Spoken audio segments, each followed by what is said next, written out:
Well, we launched Vision Month today, and I'm going to try here, and I'm a novice at this, but they're making me modernize, and so I'm trying. So please give me some grace this morning.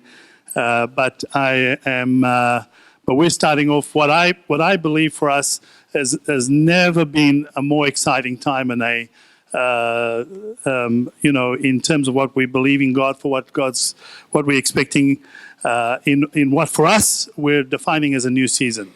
This year is the 10th year of ministry for us, and we're starting with the second 10 years, and just really expect that God's going to do something absolutely incredible. Just before I go on, Indira was 70. I didn't see you there earlier on, but she had a 70th birthday this week. Happy birthday, Indira. Pastor Chris said you're the youngest 70-year-old he's ever seen. So that was a compliment. It's not one I get, but you're getting it. Bless the Lord. And I'm not 70, but no one says things like that. Anyway, but one of the things that Chris challenged me when he said, if the sense of what God's going to do in the next 10 years came to me this way. It came to me, the Lord said to me, what do you see in the next 10 years, and what do you want to have? You might think that's you can just say something easy. You can say, we want to be 10,000 people in church. We want to have churches everywhere. You could say that, but it's actually a hard question. I guarantee if the Lord asked you that, you wouldn't just have a straightforward answer for it. And I began to think about it nonetheless. And but Pastor Chris didn't let me get away with it that easy. He says, "How do you see that? What do you see about that? If we were designing it, how would we do it?" And but nonetheless, there's for me this sense of God saying, if you can see it, what can you see?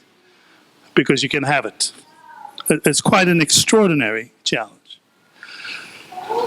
But I began here. I began by thinking about what we have seen, the things we have seen so far, things that we have seen on a 10-year journey. The fact that God's actually given us such increase as He has. I see that God's brought together such a diverse set of nationalities. I think we were 21 out of, say, about 100, but we've lost an Irishman who's now in Bustleton. So we're down to 20. But that still makes it 1 in 5. 1 in 5 of us sitting in this room, roughly, are from different countries. It's quite extraordinary. And, we're diverse in, our demographics are diverse. Diverse in our skill sets and our range of occupations and talents and gifts. It's such an incredible mix. I don't know how much, and I don't know what everybody does, but I am just so impressed at the kind of people that God's bringing together: professionals, business owners, tradespeople, academics, and in a relatively small community as we are, so many gifts and skills and talents and so on. We're varied in age groups. We're a mix of age groups. We have older and we have younger. And I love the fact that we are in community together, that we're sharing that we have people on stage with, if you took an average age across the stage, would find so varied. Jeff, that's not anything nasty. So I didn't mean that. Bless the I get into a lot of trouble. Bless the Lord. Anyway, and a range of different gifts, as I said, people who are serving just in so many areas. I just don't take this I don't take this for granted. I think it's absolutely something to give thanks for. And then I see, I see people serving, and some of the stuff we just never see, and you never know. I bet you don't know the people who sit up week in and week out and take things down. People who help in hospitality, sometimes people who go and do something quietly for somebody. Sometimes I get to hear of it, not always. Somebody who would have somebody in their homes that was just a great act of kindness. We don't always see that.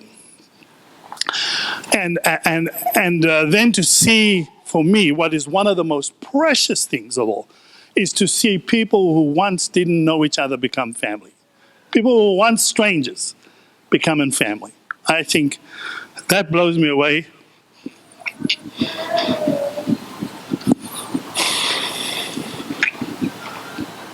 It absolutely does.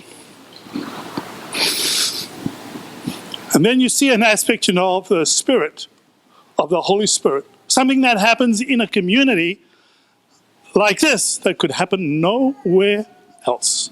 Nowhere else. You see the power of God to change a life. See someone saved. You see God's awesome power to heal a marriage. See a situation that, because you're here and because you were available, you see God do something. You see people who grow spiritually. They grow spiritually, and when you think nothing much is happening in their lives, you come to a point and suddenly you see there's something different about you. And even when you think you've made the least amount of difference. So, someone who was moving on say to me, you know what, we've loved you being our pastor. When my thought is, I'm not sure I've helped you at all.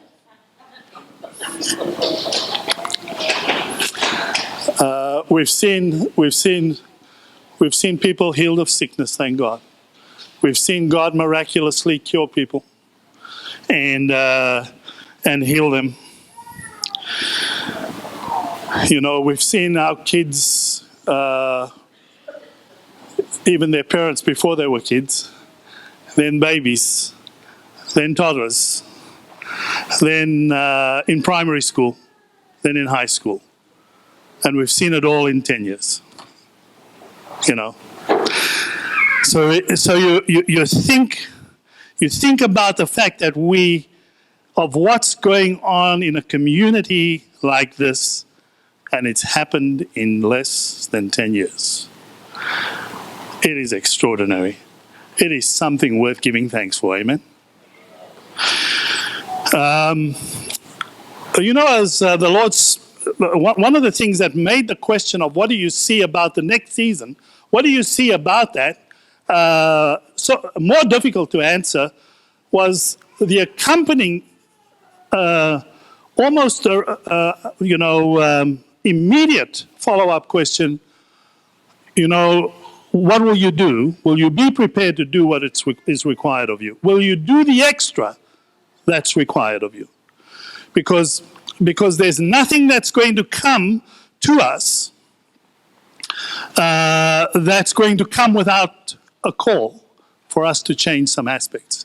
The way God put it was, are you prepared to be more serious? Are you prepared for the extra responsibility? The question God asks us. Are you prepared to, and Derek was asking it this morning, felt the Spirit was asking that this morning. You're prepared to take that next step up. You're prepared to do it. And sorry, these things are up here. Whatever, I'll get to them. And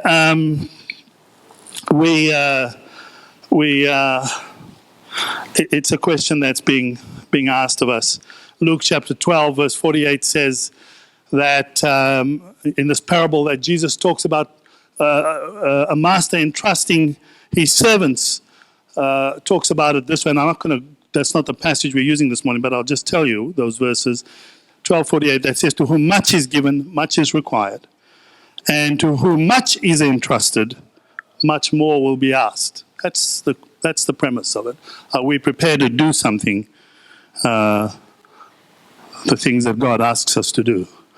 So I'm sorry if that's not very clear, but let me just tell you what's written on there.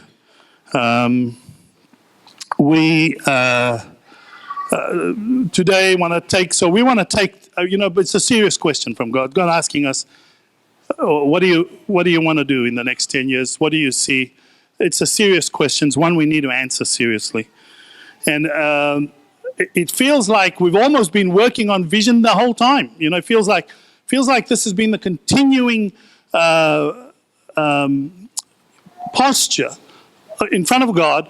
Oh God, what do you want to do with us? What are you seeing? And I'm sure we miss things. It's like God has to remind us of them.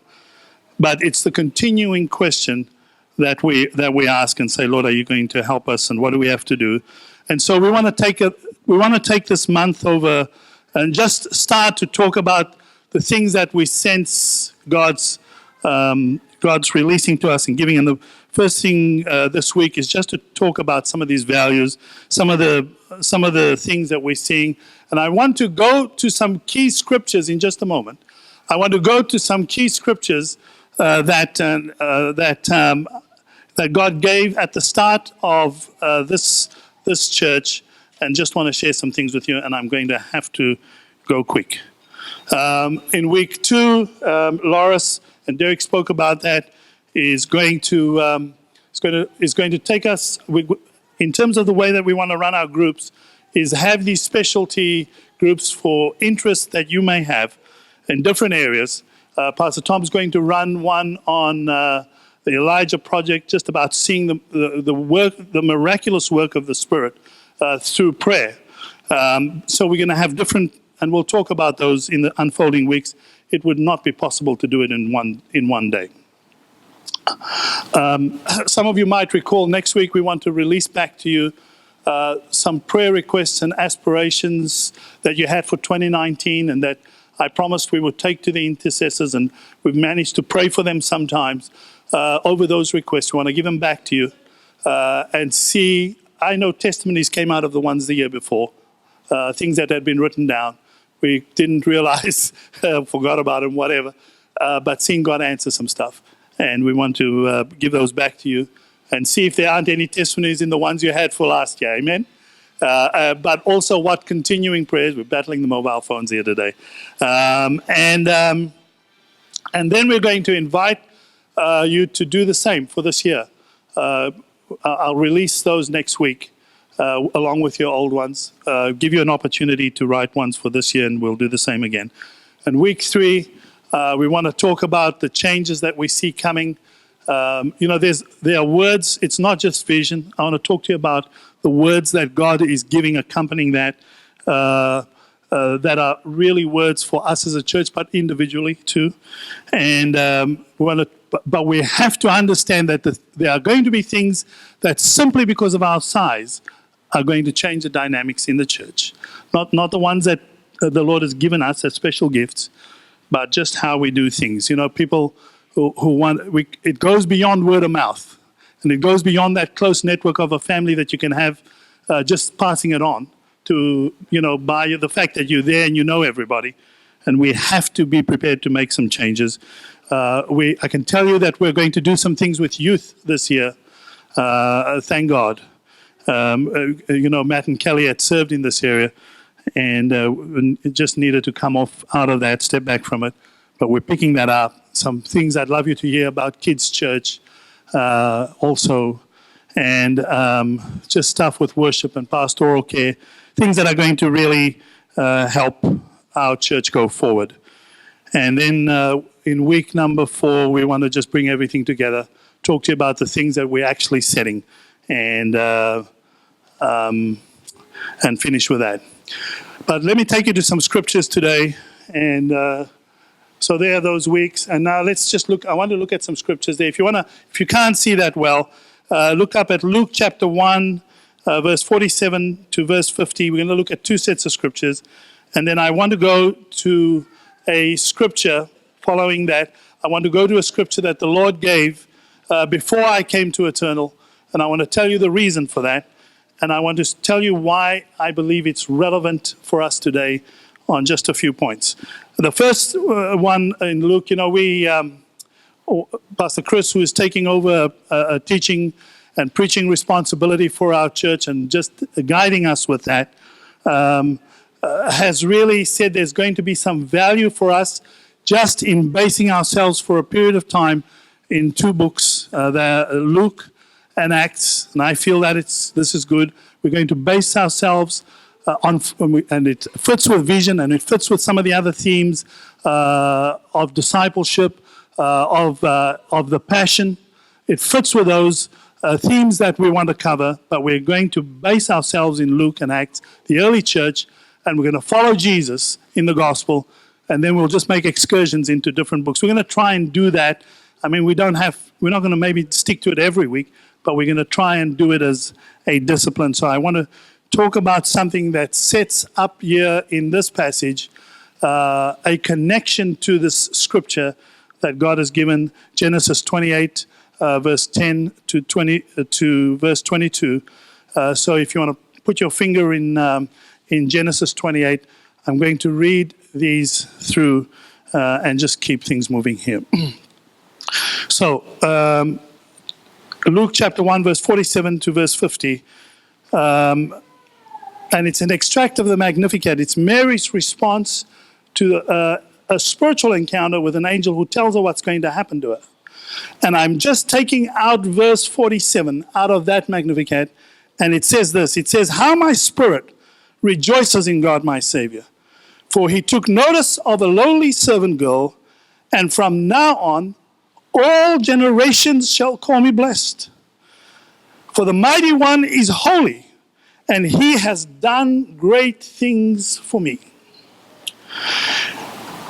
He shows mercy from generation to generation to all who fear him." Now keep that in mind. Mary's response to a great spiritual encounter. This is an extract of her response. And the far-reaching implications of her prayer. The far-reaching implications of her prayer.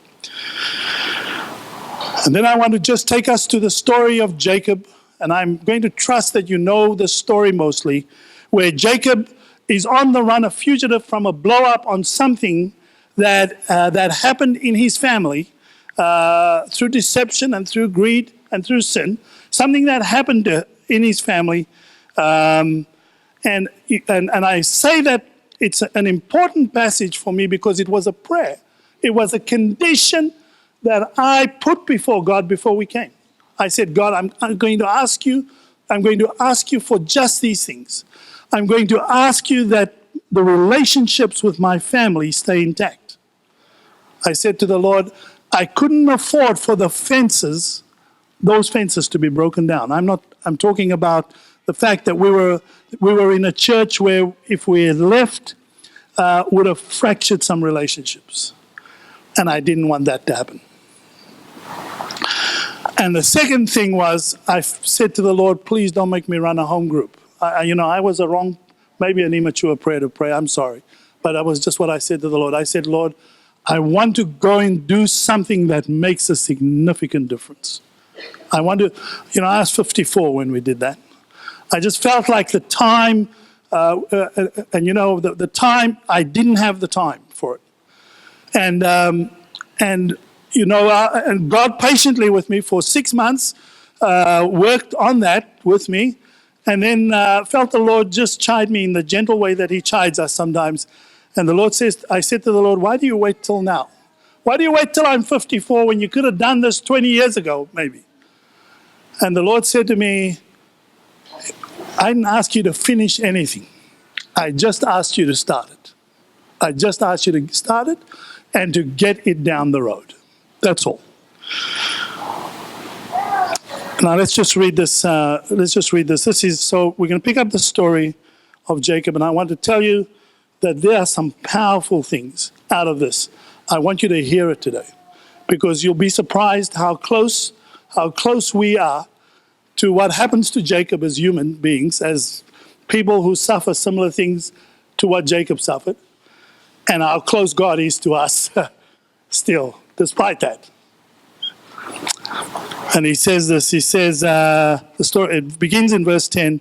Meanwhile, Jacob left Beersheba and, just remind me if I'm not changing things here. That was Mary's Magnificat, sorry.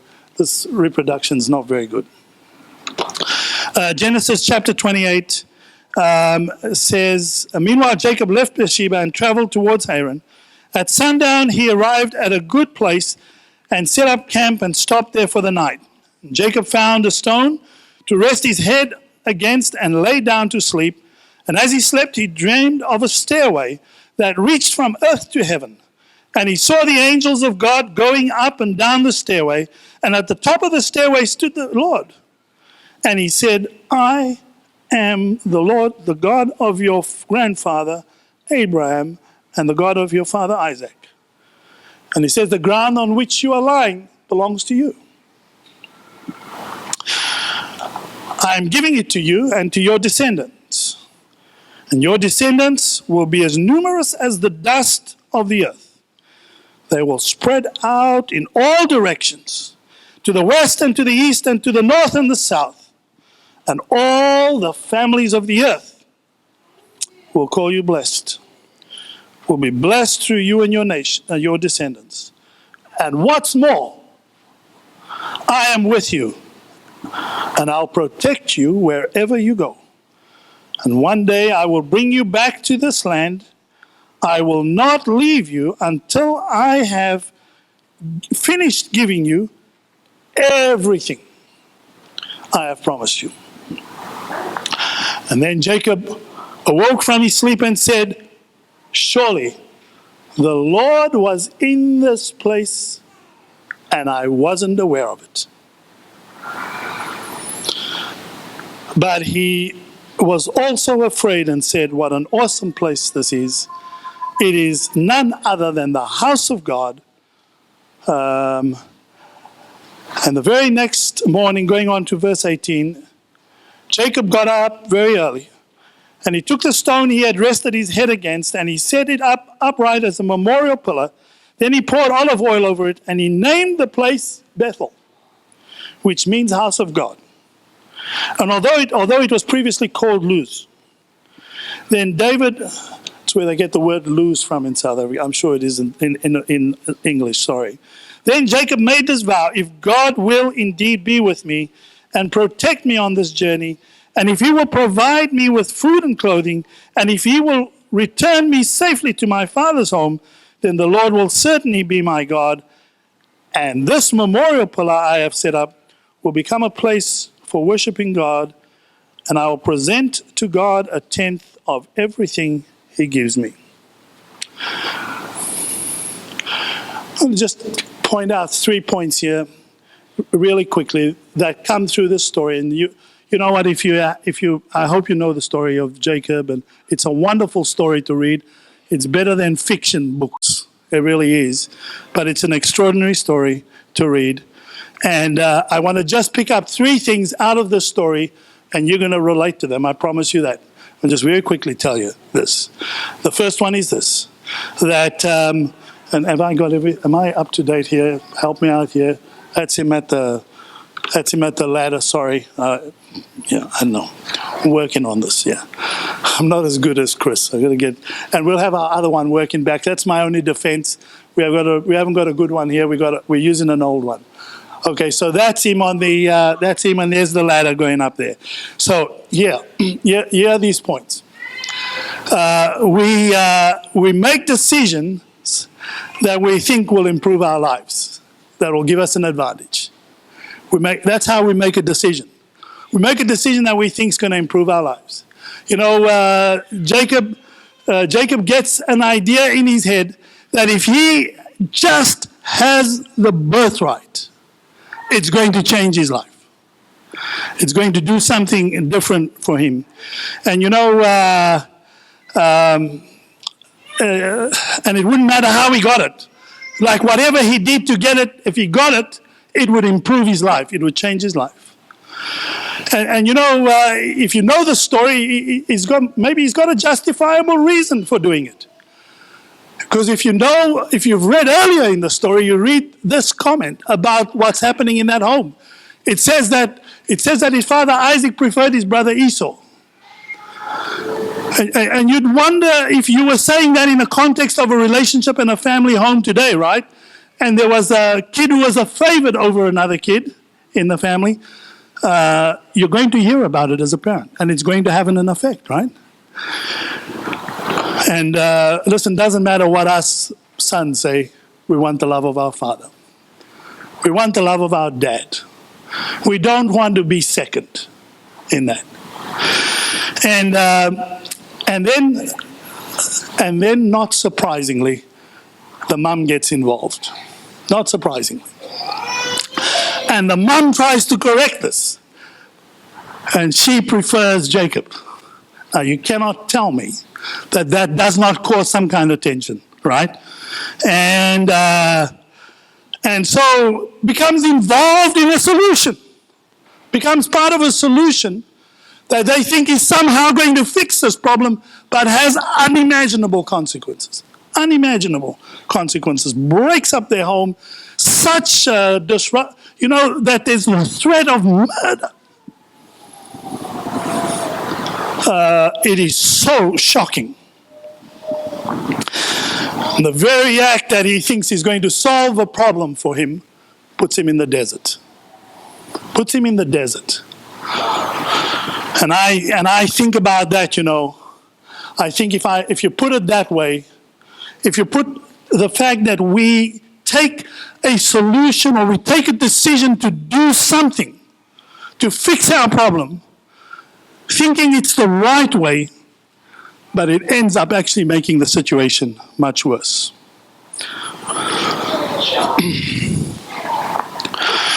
The second point is this, that even when we do that, even when we make such a terrible mistake, even when the motives are so wrong,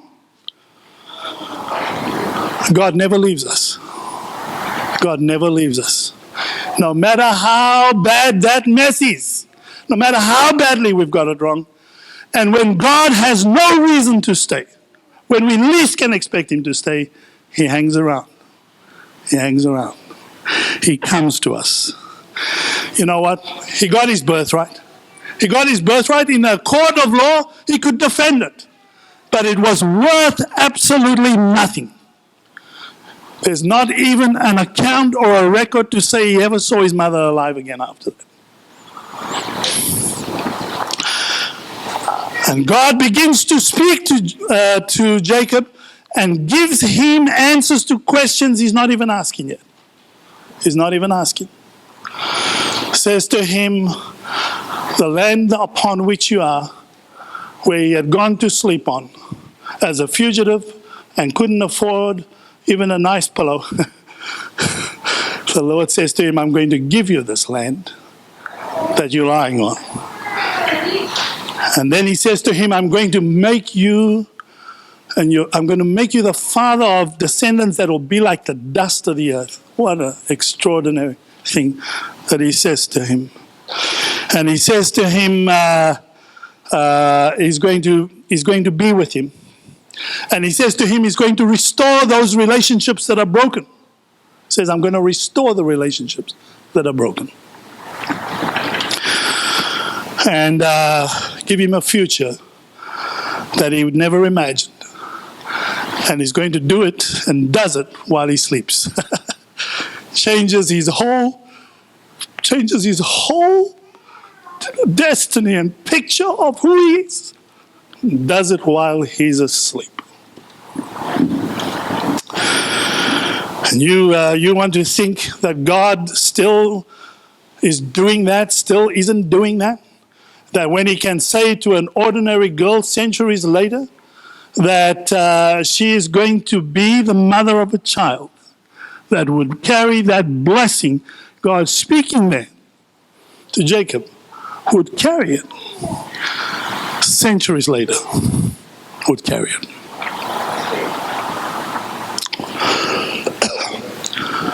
And that God would in time refer to Jacob when he refers to himself and speaks about the God of these great fathers, of Abram, of Isaac, and Jacob.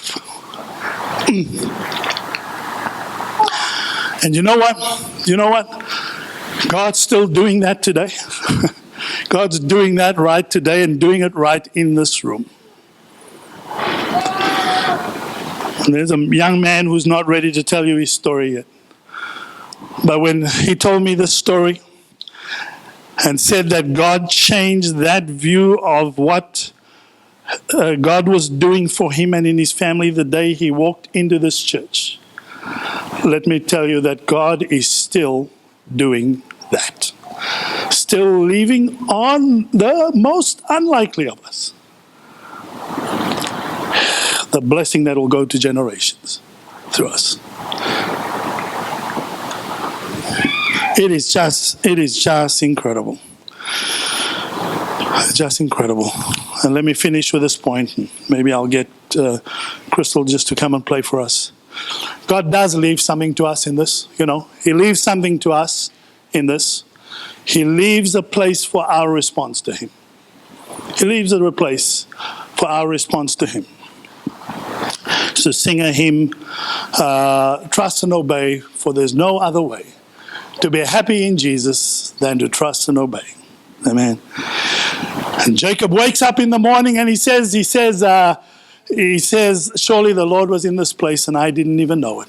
You know, we come to those moments, we really do, when even in the least time that we expect, the least readiness, the least preparedness, we come to moments when we suddenly see God has been there all along and we didn't even realize it, didn't know he was, but he was right there. And then he makes a vow and he says, God, if you'll be with me, if you will be with me and watch over me on this journey, you know what, we could start, many of us could just start right there. Many of us could just start right there by just saying, God, if you'll be with me in this next journey, in this next season, then I make a vow today that I'm going to be different from this moment forward. And it's so apt that the name of these places change. His name is the very name of the ground on which we are is redefined. And we have this choice, I suppose, of staying in Luz,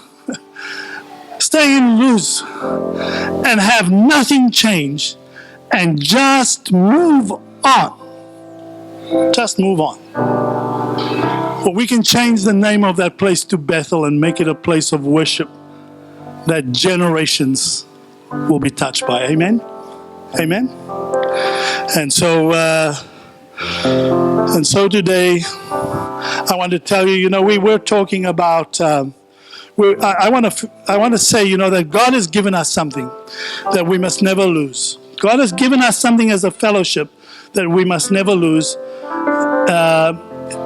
And these are the things that God has given us. God has given us a spirit of worship that touches people's lives. God has given us a spirit of worship that when people stand and worship with us, they're touched by it. Something happens. And it's not that and we got great musicians, but it's more than that. There's something about the presence of the Spirit that is a gift to us, and we must embrace that. And the second thing is this, that God has given us a welcoming spirit. He's given us a welcoming spirit. And I watch some of the things that are happening in this fellowship as the dynamic of it grows and changes. And I don't know everything that happens, but I'm telling you, it's something that makes an incredible difference to individuals. You'll never know what it means for someone to be invited into your home. You never know. You never know what you're doing by something simple like that. Greeting somebody. I want to urge you today, and I felt this just as we were standing in prayer before the service, go one step further. Go one step further. Keep doing it. Reach out to people you haven't reached out to, people that can't give you back. Don't worry. Don't worry if your house is not perfect, but reach out in friendship. Sometimes it doesn't work. But when it works, it works. When it works, people will never forget it. They'll never forget it. You know, and I'll finish with this here. Do you know something? If you read that passage of scripture and go back over it again in Jacob, God says not a word to him about the mess he got himself into. Not a word. Not a word. God doesn't chide him over it, doesn't tell him where he was wrong, says not one word. Just starts to speak to him about what his future is going to be. You know what? I don't know where you're going to go in life, but you're not going to get that. You're not going to get that kind of acceptance and that embrace and that forgiveness. You're not going to get it anywhere else. God gives us a chance to change everything. But in that same moment, Jacob realizes nothing can be the same for him. Nothing can be the same. Nothing can be the same again. He knows that he has to change. And he says, this is the gate to heaven. This is where I make my vow. This is where I'm going to change and worship God. Amen? Amen? And we have to, that moment is right in front of us. It's right in front of us. And we have to answer the question. We cannot not answer the question. We have to answer the question, what are we going to do? Is it going to be Luz or is it going to be Bethel for us? What are we going to do? What are we going to do? Let's pray together.